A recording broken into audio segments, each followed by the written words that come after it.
राधे राधे दोस्तों, आप सभी का स्वागत है मेरे YouTube चैनल में। आज हम कार्तिक महात्म्य का 29वां अध्याय श्रवण करेंगे।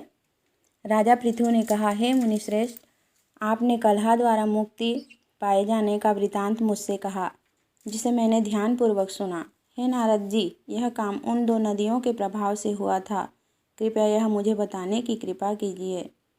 नारद जी बोले, हे राजन, कृष्णा नदी साक्षात भगवान श्री कृष्ण महाराज का शरीर और वेणी नामक नदी भगवान शंकर का शरीर है। इन दोनों नदियों के संगम का महात्मा श्री ब्रह्मा जी भी वर्णन करने में समर्थ नहीं है। फिर भी चूंकि आपने पूछा है, इसलिए आपको इनकी उत्पत्ति का वृतांत सुनाता हूँ। ध्यानपूर्वक सुनो। चाक्षसु मनवंतर के आरंभ में ब्रह्मा जी ने सह पर्वत के शिखर पर यज्ञ करने का निश्चय किया।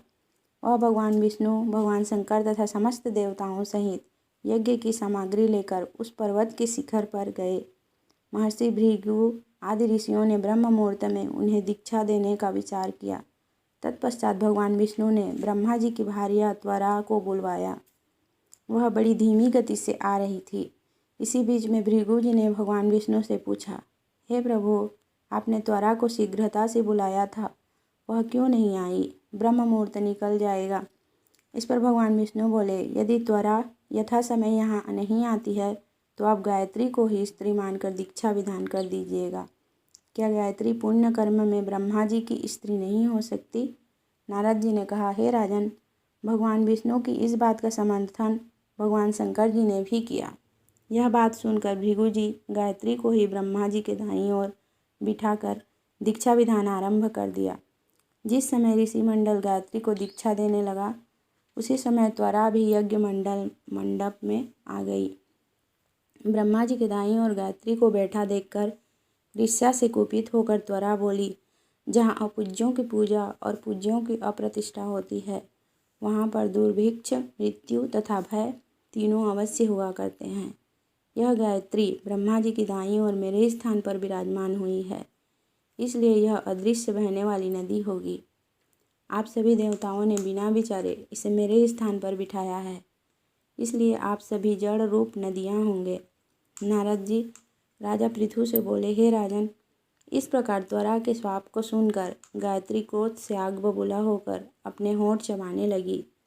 देवताओं के मना करने पर भी उसने उठकर त्वरा को शाप दे दिया। गायत्री बोली, त्वरा, जिस प्रकार ब्रह्मा जी तुम्हारे पति हैं, उसी प्रकार मेरे भी पति हैं। तुमने व्यर्थ ही शाप दे दिया है, इसलिए तुम भी नदी हो जाओ। तब देवताओं में खलबली मच गई। सभी देवता त्वरा को साष्टांग प्रणाम करके बोले, हे देवी, तुमने ब्रह्मा आदि समस्त देवताओं को जो शाप दिया है वह उचित नहीं है, क्योंकि यदि हम सब जल रूप नदियाँ हो जाएंगे तो फिर निश्चय ही यह तीनों लोग नहीं बच पाएंगे। चूँकि यह शाप तुमने बिना विचार किए दिया है, इसलिए यह शाप तुम वापिस ले लो। त्वरा बोली, हे देवगण, आपके द्वारा यज्ञ के आरंभ में गणेश पूजन न किए जाने के कारण ही यह विघ्न उत्पन्न हुआ है। मेरा यह शाप कदापि खाली नहीं जा सकता, इसलिए आप सभी अपने अंगों से जड़ीभूत होकर अश्वमेध नदियाँ बनोगे। हम दोनों सौतने भी अपने अपने वश पश्चिम में बहने वाली नदियाँ बनेंगी।